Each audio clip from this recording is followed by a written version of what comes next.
Hi there. Good evening to all those participating in this Camden local plan consultation event. My name's Dan and I work for the Camden Planning Service and I'm chairing tonight's event. I'll be shortly introducing you to the rest of the Camden Planning Service team who are here tonight. Just say this is the first of 3 consultation events about Camden's local plan. Tonight we'll be focusing on an overview of the local plan, housing and the site allocations. Next Wednesday we'll have an event, a similar meeting, where we'll be covering inclusive economy, town centres, communities, infrastructure and transport. And then the week after that, so the following Tuesday, on the 13th of February, we'll have a meeting about climate change, environment and design. So please, if you're interested in those topics, please feel free to come along to those events. It'll be great to see you there. So as far as tonight's event's concerned, we have a presentation in 3 parts, and after each part, you'll have the opportunity to ask questions to the team who are here tonight. And this event will last between 45 and 90 minutes, depending on how many questions you ask tonight. Just to say, you can ask as many questions as you like. If you can, please keep them short and direct so that the team can answer them in the best manner possible. And after this event, it'd be great if you could comment or share your views on what we've discussed today. And to do that, you can go to our Commonplace website. And I think we'll put the address in the chat. But yeah, if you just Google New Camden Local Plan, you'll get the details of our Commonplace site. And yeah, we'll be sending an email to all those who have registered today in any event with that link. So yeah, we'll send you the link. There are 2 ways to ask questions, and some of you have already submitted questions, which is great. So we'll be covering those. But you can also ask questions during tonight's event. So if you're viewing this from our on YouTube, you can submit a question via the text only page.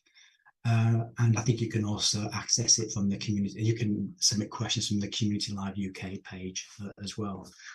So before we do the presentation, I'll just introduce you to the members of the team. Yeah, Rebecca, if you could introduce yourself, please. Good evening, everybody. My name is Rebecca Burden and I'm the Development Plans Manager at Camden in the Planning Policy team. Next is Kate. Good evening. Thank you. My name's Kate Goodman. I'm a Principal Planner in the Policy team and I've been working on the site allocations. Thanks, Kate. And last but not least, Rob.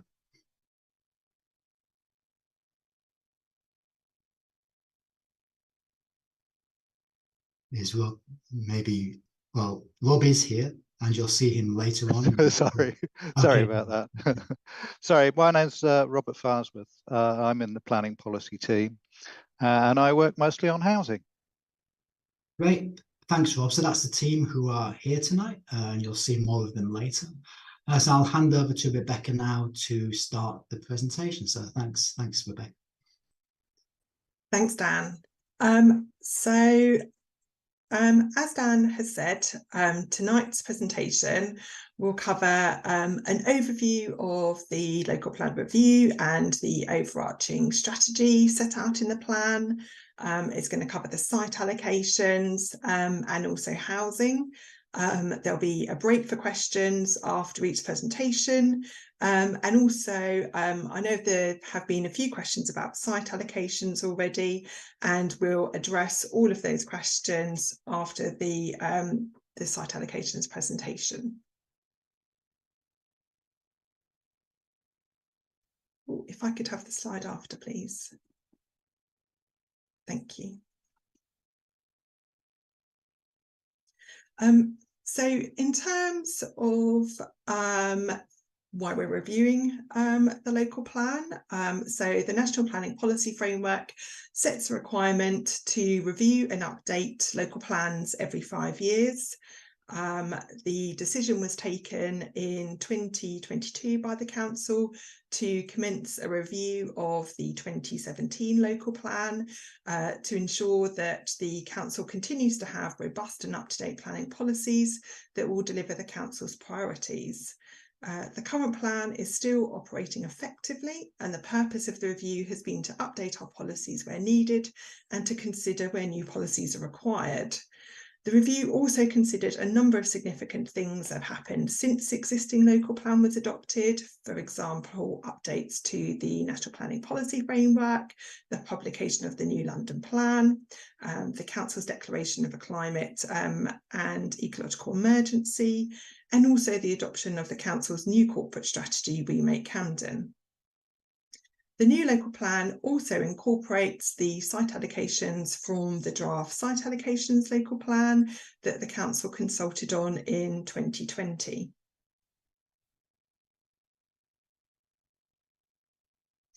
As part of the local plan review, we've considered a number of key issues, including aligning the plan with Remake Camden, the need to respond to the climate and ecological emergency, ensuring our policies are as inclusive as possible, taking a more holistic and place-based approach, and also ensuring that we're making Camden family-friendly and planning for future generations.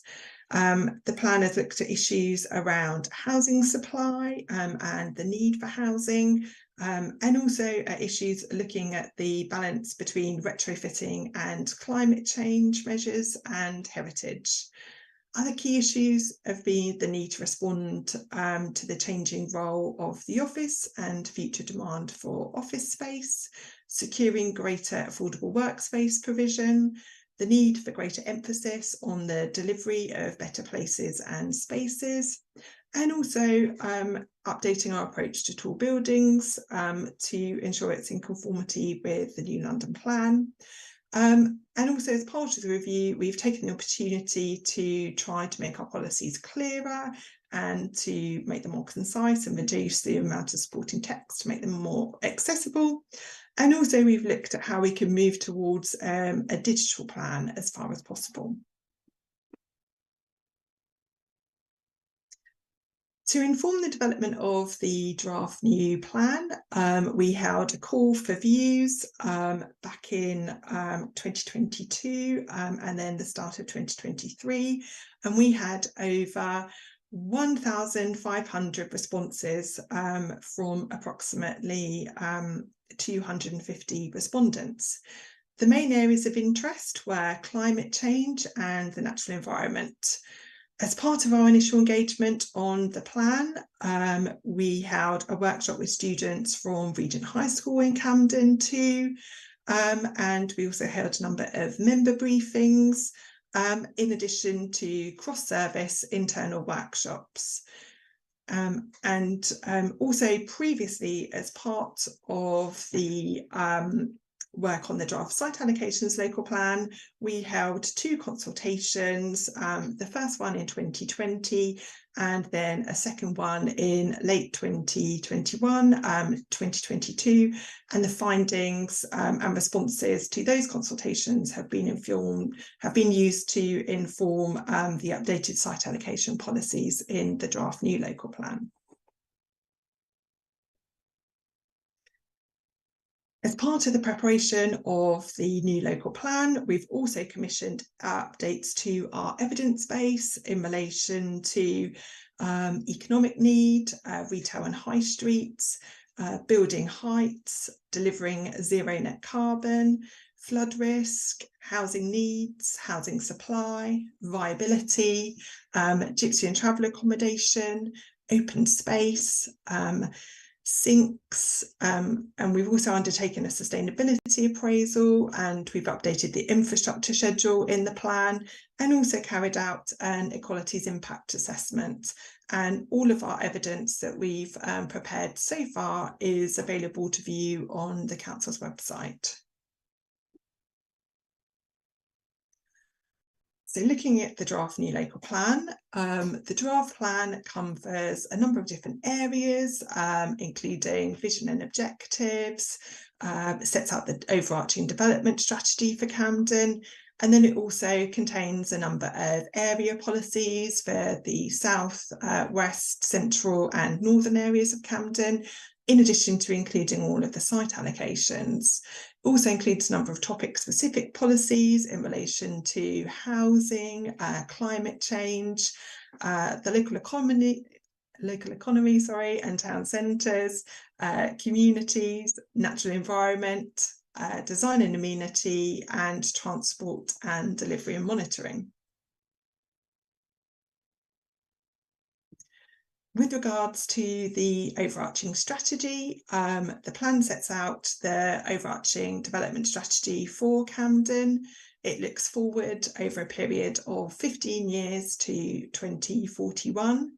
The plan aims to deliver 11,550 new homes over that period and sets a target for 50% of those new homes to be affordable.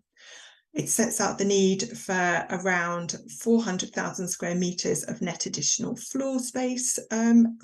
floor space need, of which over 200,000 square metres has already been permitted. The plan supports Camden's successful economy and seeks to maximise opportunities for local people and businesses to share in its success. It seeks to enable high quality, inclusive and sustainable development which responds to the climate emergency, and also aims to deliver benefits to meet the needs of our diverse communities whilst respecting and enhancing what's best about Camden.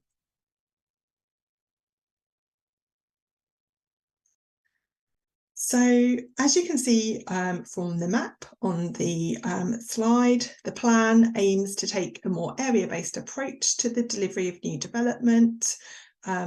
Through this, it aims to direct development to the most accessible and well-connected locations within Camden.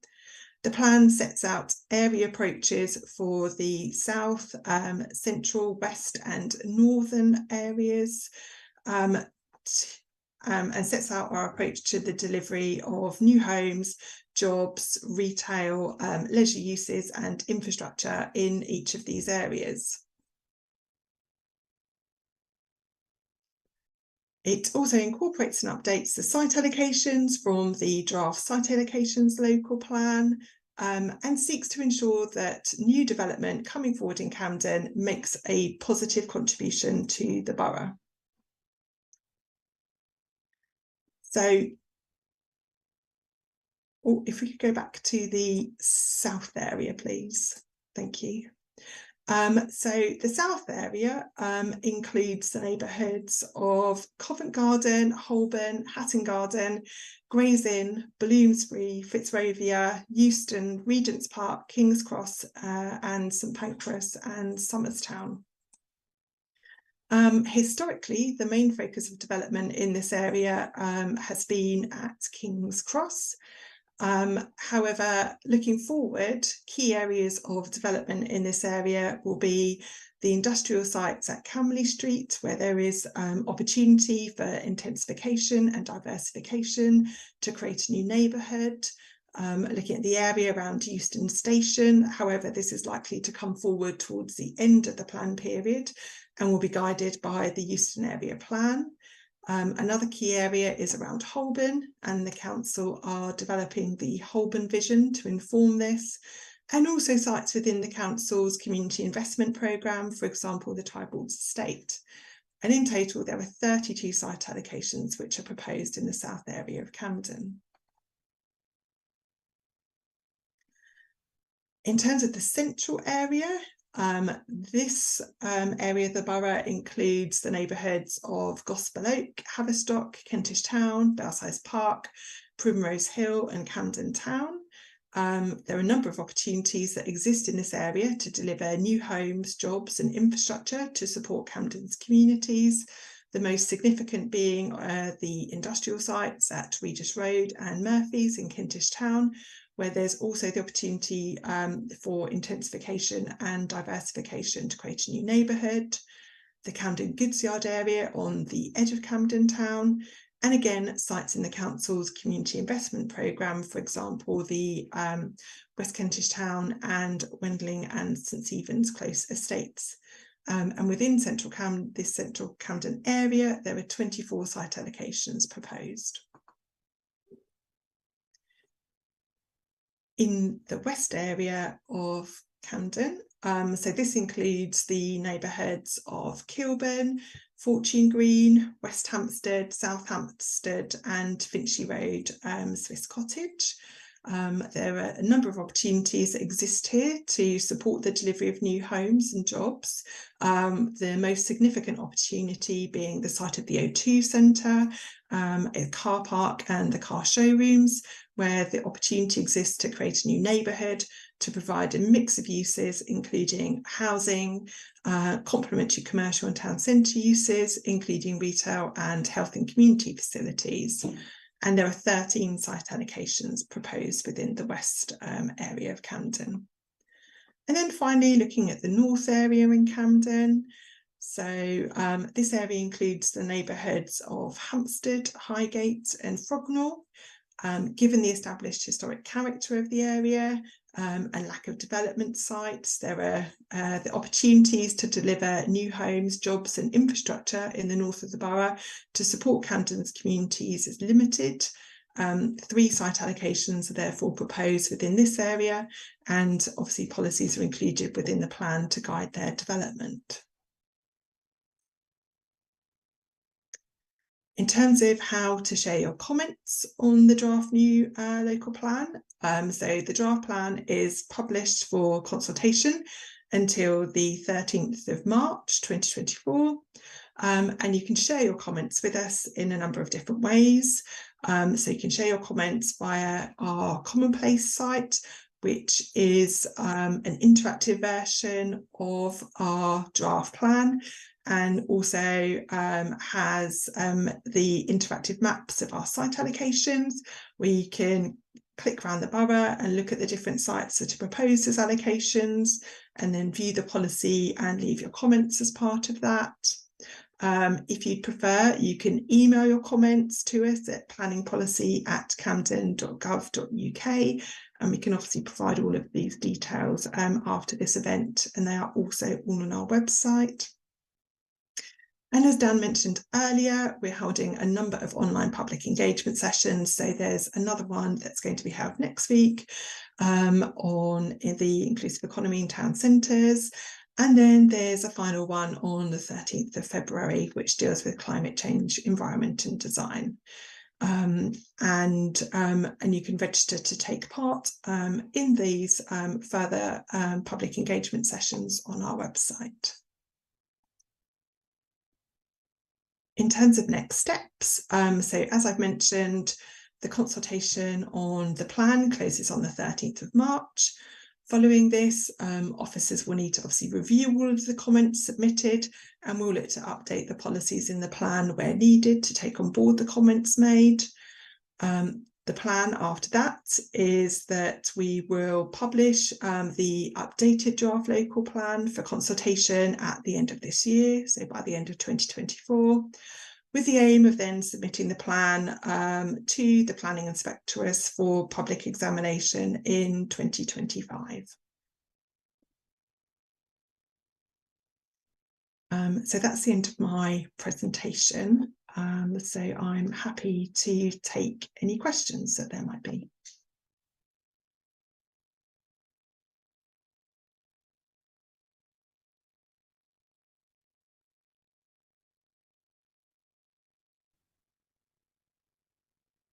I think, yeah, we don't appear to have any questions about that part of the presentation. So should we go straight to Kate, who can present an overview of the site allocations? Just as a reminder, again, the best way to ask questions during this event is to submit them in the box below the video, or on the text-only page if you're watching on the YouTube stream. But yeah, I'll hand over to Kate now, because I'm sure a lot of you will be interested in this part of the presentation. Thanks. Thank you, Dan. Okay, so I will talk about the site allocations work. So the work that we've done to date is the current site allocations document was adopted in 2013. So we commenced the initial review back in 2018 with a call for sites and a site search and site review process undertaken at that time. We drafted a site allocation plan for consultation, which we took out to consultation in early 2020. And we received a significant amount of response to that consultation. We had approximately 350 people respond to it, raising a lot of issues on a lot of sites. Approximately a third of them related to the West Hampstead sites at that point, particularly the O2. We followed that consultation with an online public meeting in November 21, and then we had undertook a further consultation on the 2020 draft in late 21-22, and again received significant amount of consultation responses to this, nearly 800 respondents to that consultation with thousands of comments, predominantly on the O2 site. Decision was then taken in 2022 to incorporate the site allocations from this draft into the new local plan version. So that's where we are today.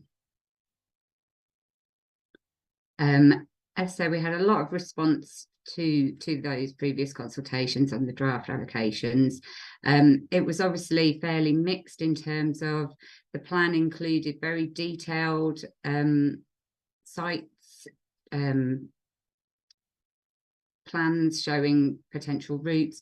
Some people felt that this was too little, others felt that it was too much. There was a lot of response around the residential capacities. Again, some people feeling that it was too high, some people feeling they were too low, and then the need for balance with other uses. There was a lot of comment about loss of industrial uses, around the requirement for affordable workspace, which is now being taken forward into the local plan policies.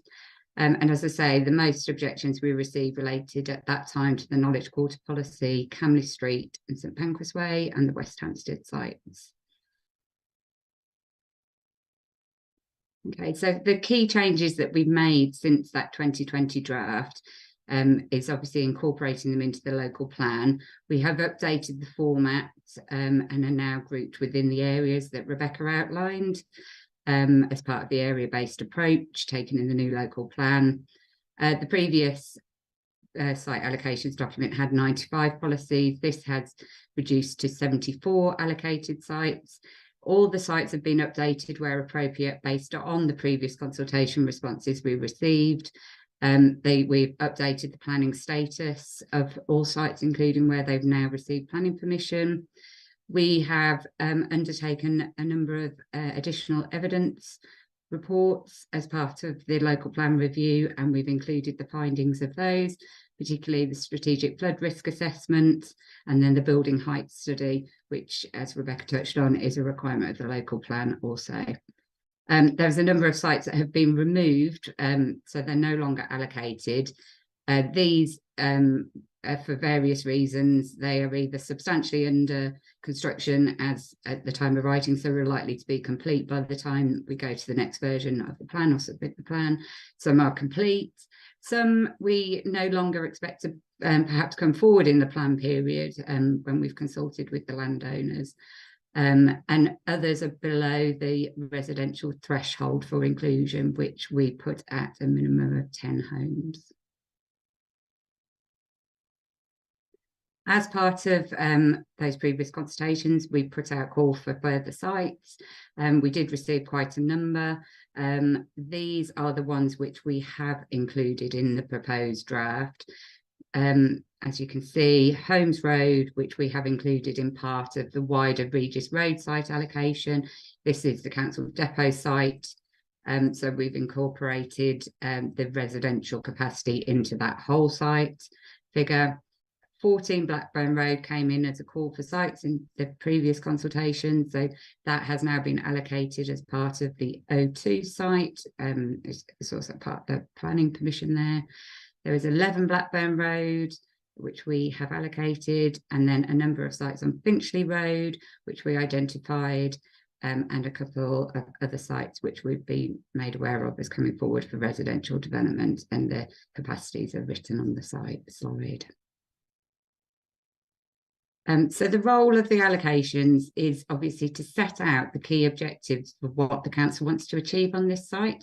What are the key uses that we would like to see?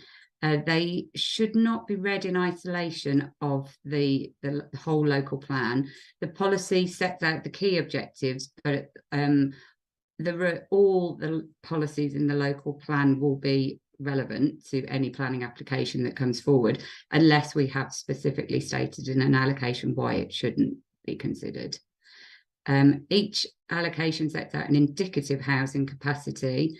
This has been based on potential some urban design work about looking at the potential capacity. We're using a design-led approach, which is similar to the GLA Good Quality Homes for Londoners approach. And it's fair to say that these figures are not fixed to be adhered to 100% exactly. They are a guide based on the information that we have available to us at this time. Figures coming forward in emerging and future planning applications may be different in that they are based on much more detailed analysis of the site and much more detailed design work. So they are indicative capacities, but they are based on a sound urban design assessment and consideration of the issues of the site. So in terms of the status of each of the applications, obviously some of these sites have got planning permission, some have are moving forward. The weight that is allocated to them at this stage is limited. As any new local plan policy, they gain weight as a material consideration as you go through the plan making process. So this is the first, whilst we have consulted on some of these previously, this is the first stage of this local plan. So they are a material consideration in planning applications, but they do have limited weight at this point. Okay, thank you. Does anybody have any questions? I appreciate that's a lot of sites covered quite quickly. Yeah, no, thanks for that, Kate. We actually, just going back to Rebecca, we do have a few questions actually about that part of the presentation. So the first one is Camden undertaking any other engagement as part of the consultation on the draft local plan? So yeah, Rebecca, would you like to answer that one, please? Thanks, Dan. Yes, happy to answer that. As part of the consultation on the draft plan, we've obviously published the plan online. So we have our interactive kind of online digital version, and there's a PDF copy available both on Commonplace and on our website as well, should you wish to have a look at it.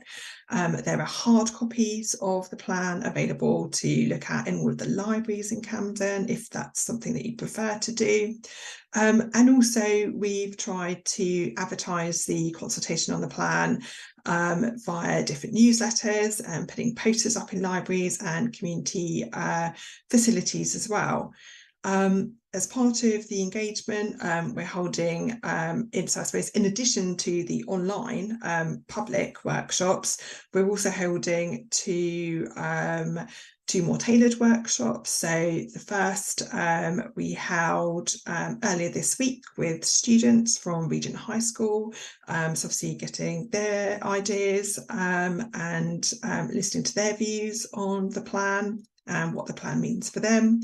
And also we're putting on a workshop for Camden's disabled community in March to obviously give them the opportunity to kind of share their views and hear from them too.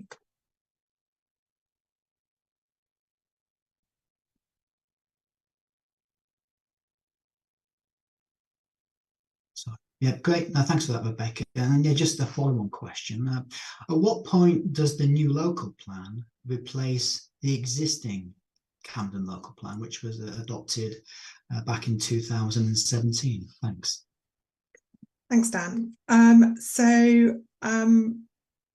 The draft local plan, now it's been published, is now a material consideration in decision-making process. However, given it's still very much in its infancy, as very much a draft plan, the policies within it still hold very little weight within that decision-making process. The weight that those policies the policies will gain weight as the plan goes through the process and kind of edges closer to adoption. So in terms of the next stages, we're obviously looking to finalise the plan by the end of this year. And then following that, we'll be submitting the plan for examination, which is undertaken by an independently appointed planning inspector. And following that, the hope is then that the plan will be adopted by the council in 2026. And obviously at that point, the new plan replaces both the current 2017 local plan and also the existing 2013 site allocations local plan at that time. Great. Thanks for that, Rebecca. So yeah, I'll move on to the questions now, which are for Kate. So these are questions about the site allocations. The first question I have is the following. So Kate or even Nicola might be best placed to answer this. As a result of comments received and the new flood risk assessment, how have the design and environmental sustainability proposals changed for the 74 draft site allocations? Thanks. Thank you, Dan. So all the sites in the local plan have been screened as following the evidence produced in the strategic flood risk assessment that's available on our website. So all of these have been screened to see what the source of flooding, if there is a source of flooding, and if there is a source of flooding, then this is added to the considerations in the site allocation. And a flood risk assessment would be required as part of any application, and they would have to consider all sources of flooding at the site. And in consideration to environmental and sustainability, all those aspects are covered in the new draft policies in the local plan in the Responded to Climate Change chapter, and I'll be providing a presentation on those on the 13th of February.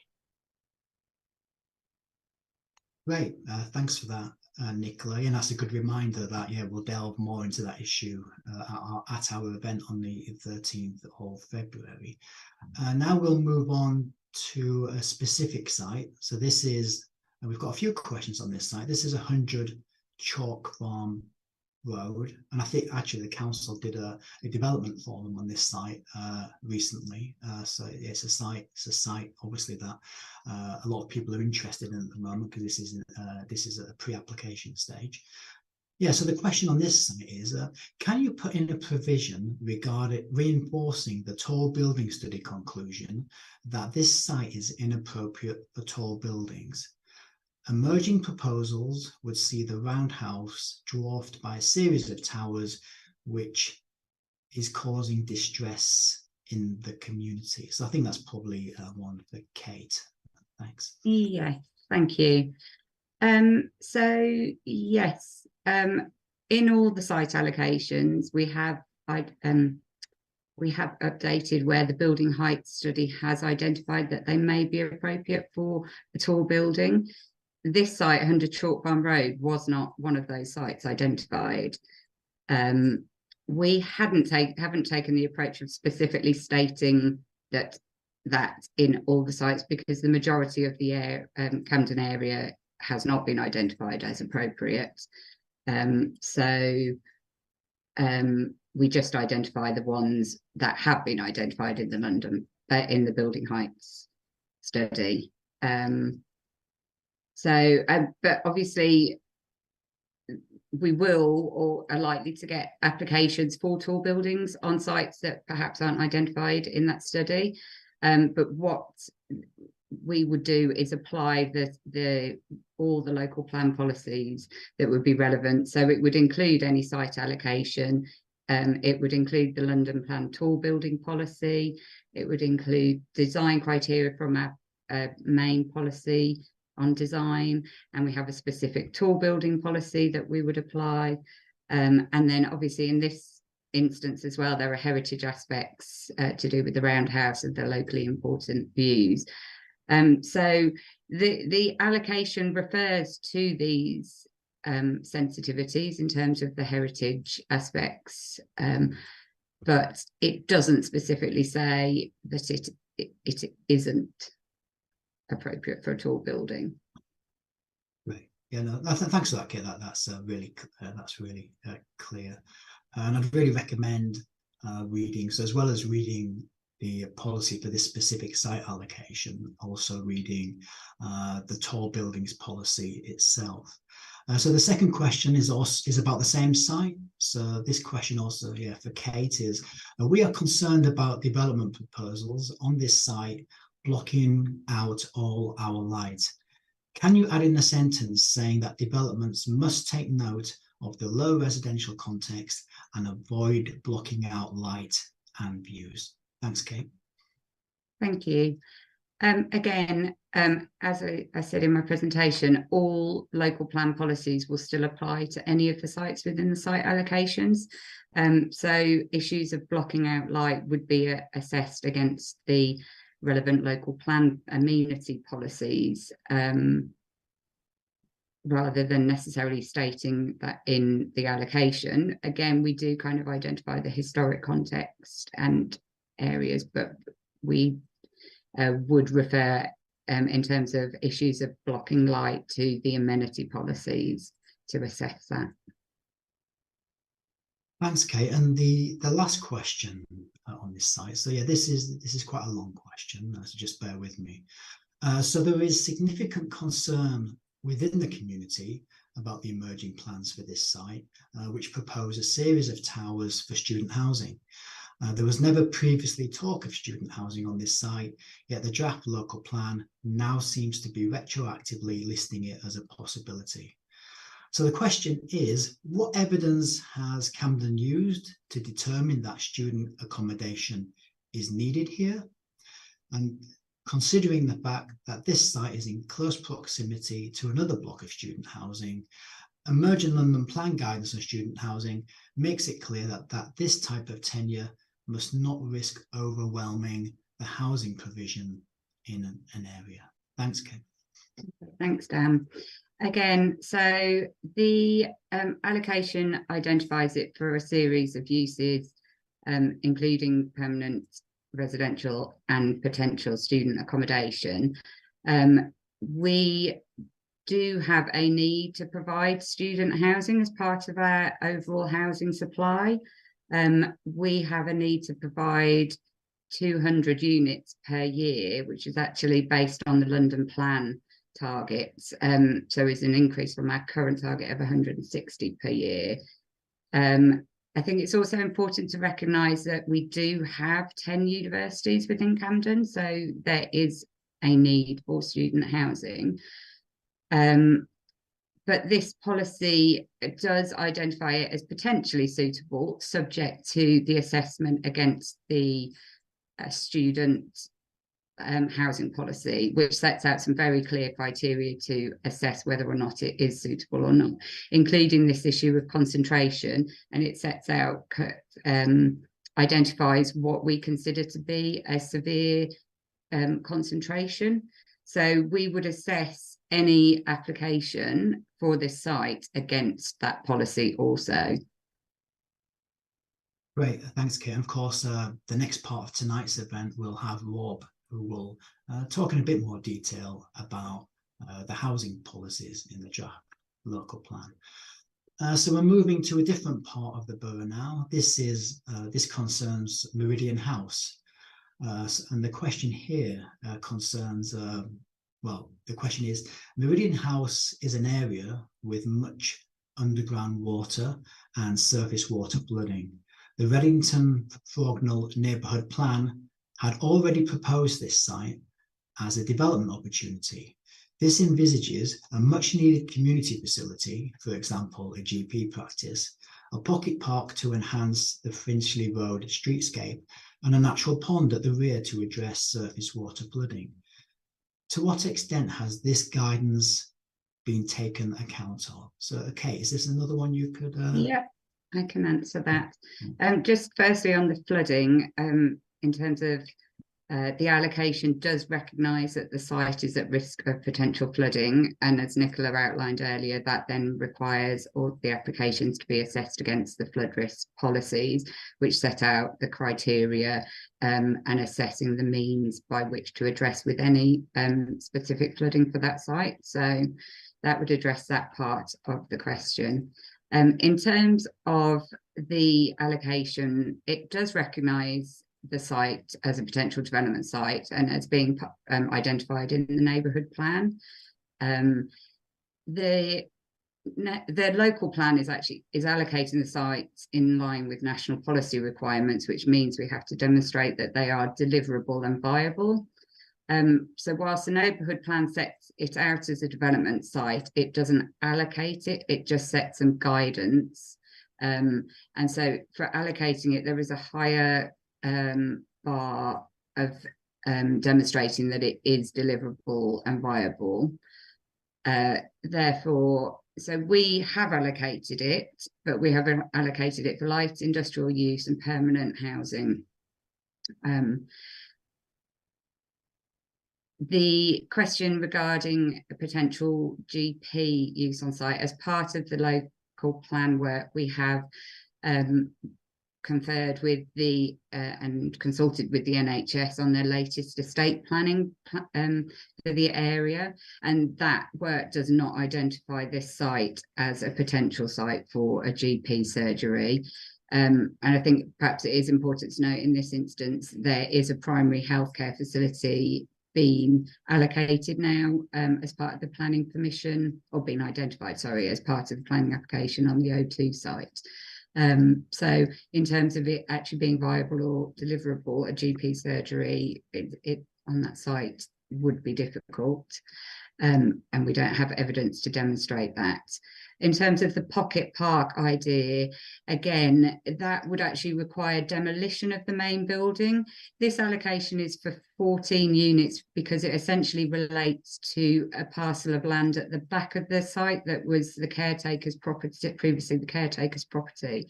In order for the whole building to be included, to incorporate a pocket park on the frontage as the neighbourhood plan indicates, that would require demolition of the building, which in terms of our climate approach, the priority of the plan is to look at reusing and repurposing buildings prior to demolition. So again, applicants would have to demonstrate that they have gone through those steps, and we don't have that evidence to be able to say that at this stage. So we have not included that as part of any allocation at this time. And so, as I say, it principally relates to the area to the back of the site, because that land is available and deliverable subject to the potential criteria that we've put in the allocation. Great, thanks, Kate. I know lots are waiting patiently, but I just wanted to just move on to some other questions we have. Now, these, it's not entirely clear which sites these relate to, because these questions appear to concern people with existing business premises leases, and they're asking about information regarding about business relocations, concern about the lack of communication, wanting to understand about compensation. I think what I'll suggest for these questions is, because they're not directly related to the draft local plan, we will be emailing everyone who registered a link to our Commonplace website. And I suggest that people who ask these questions, if you could go onto the Commonplace link, provide more detail on these questions there, and you can actually make comments against a specific site that you're concerned about. So we will, once you've done that, we will read those questions, and if it's not relevant to the local plan, we'll direct it to the relevant council service, and we'll make sure you receive a response. So just to say to those people, thanks for taking the time to ask the questions, and we'll deal with those questions that way. So I hope that's okay. So I think that's it for the questions on the site allocations. So I think I'll hand over to Rob now, who can take us through the housing section. Thanks, Rob. Thank you, Dan. After the introductory slide to the housing section, we have a series of slides beginning with a summary of the consultation that we undertook a year ago. And this simply summarizes what people told us during that consultation. One of the key points was housing is needed to suit people at different stages in their lifestyle. It was also suggested that there's too much new housing that's only suitable for single people. We heard that there aren't currently enough affordable housing options for growing families. People told us that a greater variety of intermediate or key worker housing is needed for young people. We also heard that accessible housing is needed for older people and disabled people. People commented to us that vacant housing and short lets needed to be tackled. We were told that there should be more flexibility for build-to-rent housing and student housing, because this would add to diversity of supply. And we also heard from development industry and planning consultants that commercial development ought to be the priority in central London and the Knowledge Quarter, and that any contribution to housing should be made in other parts of the borough. So we have already got results from two sets of work that we've done. We've reviewed the housing land availability assessment that was carried out for the London plan. That was carried out in 2017. So we've looked at where we are now on that. And we've also received work about housing needs and updating our position on those. In relation to land availability, the availability assessment was suggesting that there ought to be a lower housing target for Camden after 2029, but we're still going to struggle to meet that target in Camden because of the uncertainty around Euston and HS2. So we will be looking at a lower target, which Rebecca has already mentioned, and I'll come on to. What we found in relation to need is that there are over 18,000 market renting households that have an aspiration to buy, and we expect this to continue growing. But this is obviously in the context of a very, very challenging housing market, where house prices in Camden are generally averaging many times people's median salary of the order of 19 times. There is predicted to be, this is based on trends, continued growth in the market rented sector, and our consultants have told us on the basis of past census figures that's actually grown by around 840 a year over the 20 years from 1991 to 2011. They're also predicting that we'll have a growth in the number of households of unrelated adults, and also a growth in couples without children. And I suppose the inverse of that is that we will have fewer families with children, and we'll also have fewer young one-person households. They have predicted that 60% of our housing need is likely to be affordable housing for renters. But dwelling sizes that we're likely to need most will be 2 and 3 bedroom homes. They also looked at what existing housing costs are. They gave a huge array of different ratios of different types of housing to one another.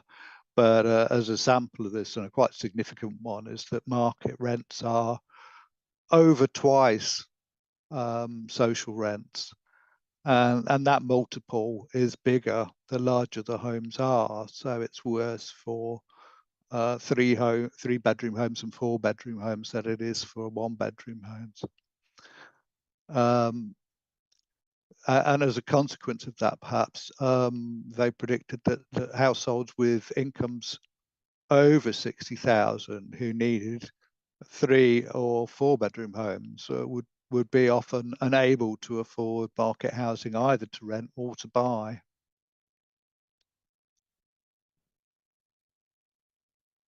So moving on. So I've just put in an overview here of the range of things that we cover in our housing policies. So just quickly running through that. So we talk about maximising housing supply and protecting existing homes. We talk about seeking self-contained housing as part of commercial developments. We talk about maximising the supply of affordable housing and also improving the existing affordable homes in the borough. We talk about housing choice and mix, and what this particular policy does actually is introduces all the diverse range of needs that we're aiming to meet. So that will include young people, older people. It would include things like people with disabilities. It will include build to rent housing. And it will include, for instance, people who've been in the armed services. So it introduces all of that range. In relation to large and small homes, we still have our dwelling size priorities. So we set out the number of bedrooms we expect for each home or for the range of homes in new developments. We have a policy that deals essentially with supported housing and care homes. So that deals with sort of quite a wide range of people who have care or support requirements. We have policy on student housing. We have a policy on housing with shared facilities, which are often known as houses of multiple occupation, or HMOs. So if you see that reference, that's what it means, really. It means people living in bedsits, possibly with shared kitchens or shared bathrooms or a shared living room. And we talk about accommodation for Camden's traveller community. There's a small community of Irish travellers that have been living in the borough for many, many years. So we have got a policy to address any needs arising from there.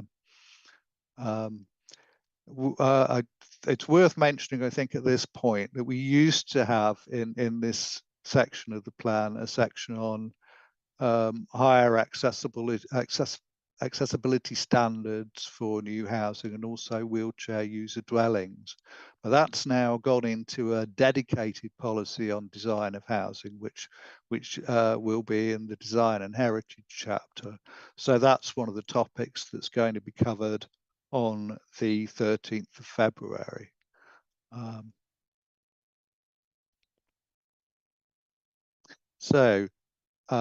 terms of what we're doing in the new draft of the local plan, as I mentioned, the housing target is reduced from what we were looking for before, simply based on the sites that are available. And as I say, we have probed very carefully into what was in the London Plan's housing land availability study and tried to find any additional sites that we can. So the target we're proposing, as Rebecca mentioned, is 11,500 additional homes over the 15 years from the anticipated adoption date of the plan. So that amounts to 770 homes per year.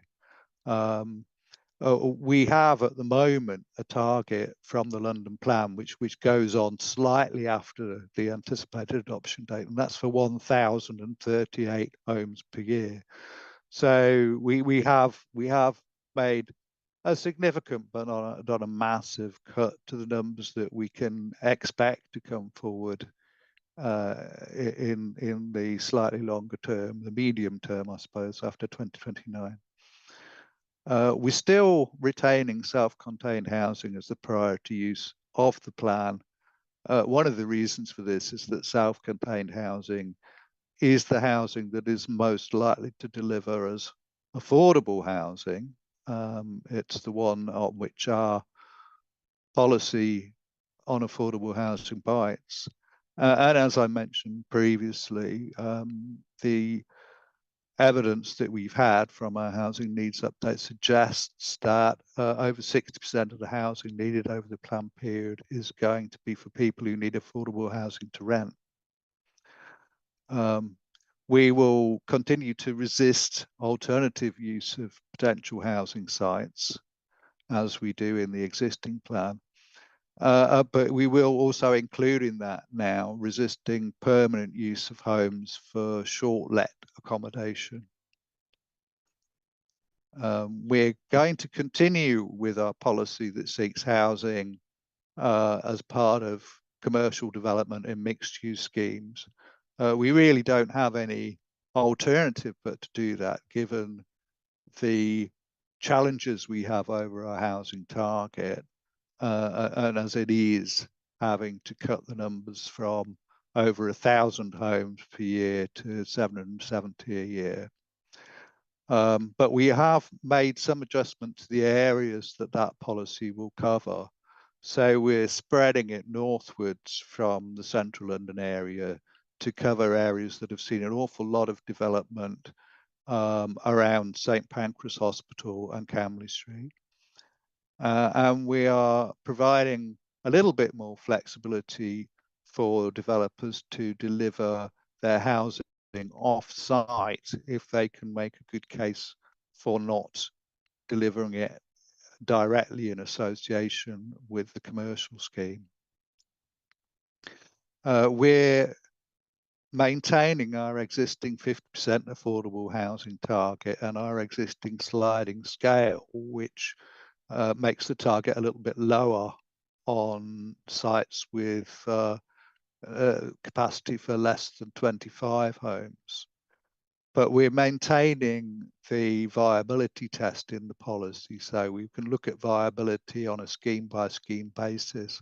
And we're also taking account of the London Plan's threshold approach, which means that on most sites, if a developer can actually produce 35% affordable housing, then that they are able to go ahead on that basis, but they will have to submit viability information during the course of the development to show that they can't actually flip any of those homes over from market housing to affordable housing.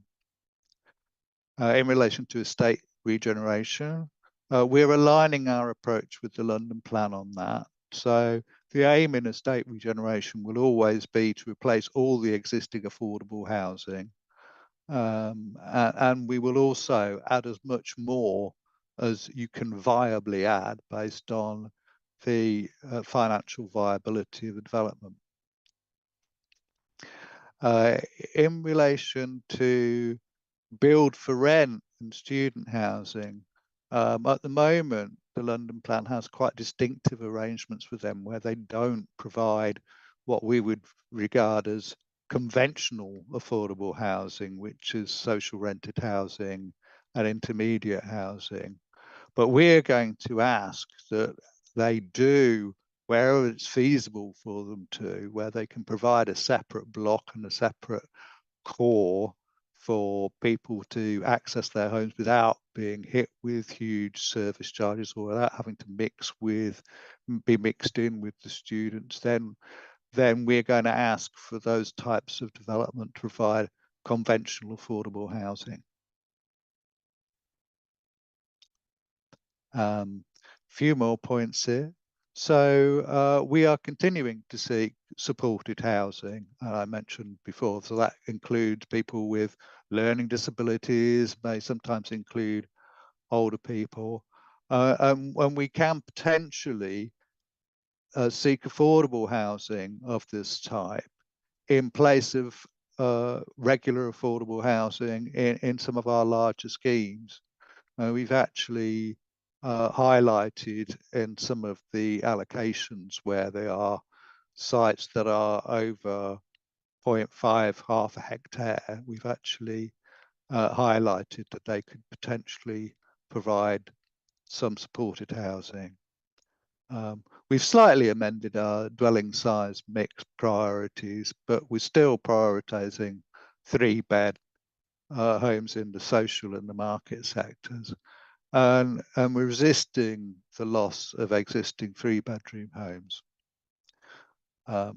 We're aiming to try and encourage release of large homes that are currently occupied by unrelated adults. And also large homes that are under-occupied by older people. So we're trying to do that by bringing forward a more positive approach to build to rent, as I've mentioned, a more positive approach to student housing, as long as we have safeguards on scale and the concentration, which Kate's just mentioned. And also we want to make sure there's a link to universities where possible. We're going to provide a little bit more flexibility for people to convert shared accommodation back into family homes, provided that they provide a payment in lieu towards affordable housing. And we're taking a positive approach to development of specialist housing for older households, so that could potentially provide for downsizers. At this stage, we're not proposing any change to our policy for gypsies and travellers. So that's Camden's Irish traveller community that I mentioned earlier. We are awaiting some new evidence from the GLA on traveller needs. And we're aware that when we produced the last local plan, there was a need for around 16 additional pitches over the coming 15 years. So we have been doing a search of council-owned land to see whether there might be any potential for additional pitches on any of that. And that is all I have, I think. So it's time to open it up to questions, I think, Dan. Yeah, no, thanks, Rob, for that really comprehensive presentation on our revised local plan housing policies. We do have 2 questions. So the first one, Rob, is, are you planning more housing for older people? Thanks, Dan. That there aren't any sites that are allocated in the plan exclusively for older people. But when I was presenting, I did mention a few times actually that we do have a policy on the mix of homes, the mix of dwelling sizes. So in all our schemes, we will be seeking a mix of large and small homes. Large homes are defined as homes with 1 or 2 bedrooms and studios, of course. And large homes are defined as those with 3 or more bedrooms. So we would hope that all developments will have some small homes that might potentially be suitable for downsizers. As I mentioned, and it will come up on the 13th of February, we now have a specific policy in the design chapter, design and heritage chapter on design of housing. But we do seek higher building regulations requirements than the standard ones. So 90% of homes are supposed to be accessible and adaptable homes, which means they they are level, and they are potentially capable of being adapted for people with disabilities.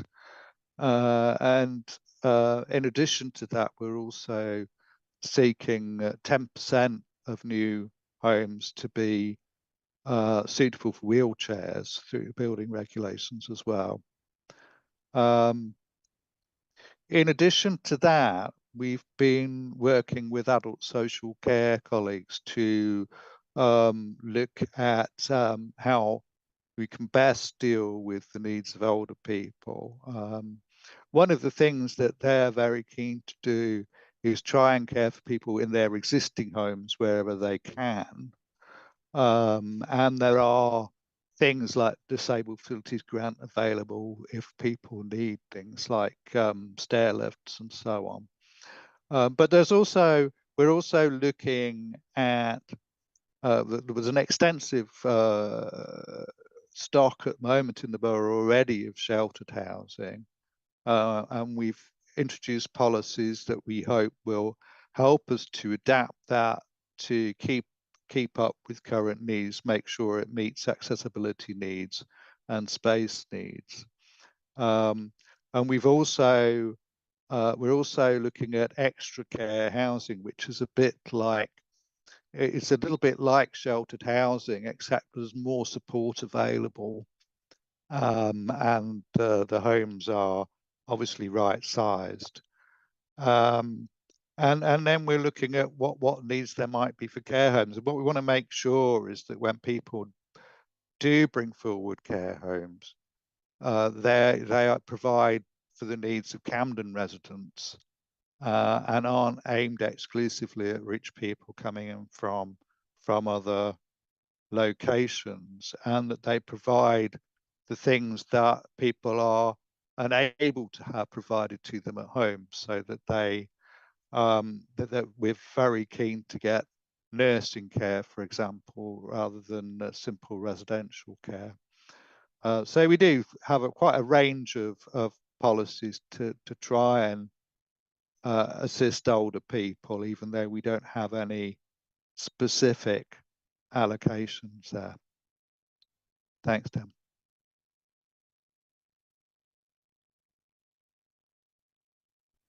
Yeah, great. Thanks for that, Rob. We've now got another question on housing, and this regards, which is a really big issue in Camden, it regards short-term lets. So the question is, on resisting permanent use for short-term lets, does this cover Airbnbs? What teeth would this have? Thanks, Rob. No is the short answer to that. It doesn't cover Airbnbs.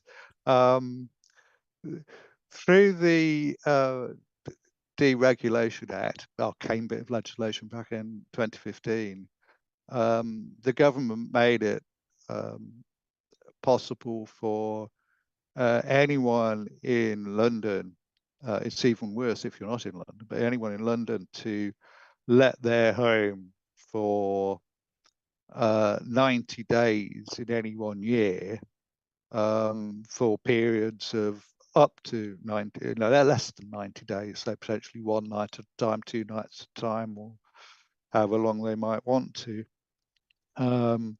Whereas prior to that, the legislation in London didn't allow any letting for periods of less than 90 days.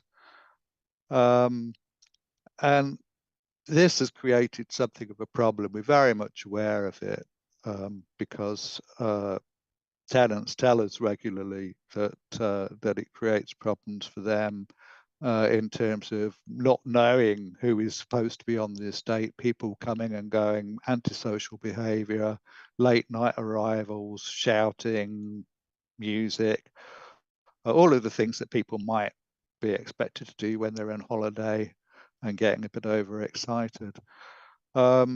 And these are not things that you want going on next to where you live, and we understand all of that. It's hard, very hard for us to know exactly how properties are being occupied in that way, to actually demonstrate that this has happened for more than 90 days in any one year. What we've been doing in relation to this is campaigning very hard with other authorities, and in response to government consultations, we've been working very hard to get a registration system so that we know exactly who is supposed to be short letting and who isn't, and making sure that they don't exceed their 90 days a year. We're also taking enforcement action where we think we have the evidence to do it. We've got 2 open cases at the moment against developers who appear to have built brand new developments intended to be for permanent occupation, and are actually occupying them just for a series of short lets. So we're looking at that. So we are tackling it as best we can, but it's not something that we can really do through planning policy, since the government legislation simply makes it something that you are able to do. We will continue to press the government to change that. Great. Yeah, no, thanks for that. Thanks for that, Bob. I appreciate that's a really difficult issue we're facing in Camden, but we are doing what we can to tackle it. So that's the last of the questions we've received tonight. So I'd like to bring this session to a close. Thanks to Rebecca, Kate, and Rob for your presentations tonight. Thanks to everyone online who's taken the effort and the time out to submit questions tonight and to watch this event. As I said earlier, if you would like to comment or share your views on what we've been discussing today, or any of the other topics our local plan covers, you can do this on our Commonplace website. And as I say, we'll email you that link with the details. This event has been recorded, and we'll be uploading it onto our website in the next few days. And again, we'll send an email to all those who've registered when it is uploaded. All the questions will be available in timestamps, so it's just as easy to watch the sections that are relevant to you. And the recordings will also have subtitles, which you can turn on. Again, another reminder, there are 2 more events about the Camden Local Plan. Next Wednesday, on the 7th of February, we'll be covering inclusive economy, town centres, communities, infrastructure and transport. So that's going to be really interesting sessions, so do come along to that. And then the following Tuesday, so the 13th of February, we'll have a similar meeting about climate change, environment and design. Again, very topical subjects. And again, we would love to see you on the 13th. And finally, just to say, the consultation closes on Wednesday, the 13th of March. So you've still got 6 weeks to provide your comments, which the more we receive, the better. We want to understand your concerns, your priorities, so that we can take these into account in the next version of the plan. So I think that's it for tonight. And as I said, don't forget to comment on the local plan when you get the link. So from all of us here, myself, Rebecca, Kate, and Rob, and all the other members of the team, have a very good evening, and hopefully see you at the next event. Okay, thanks, bye.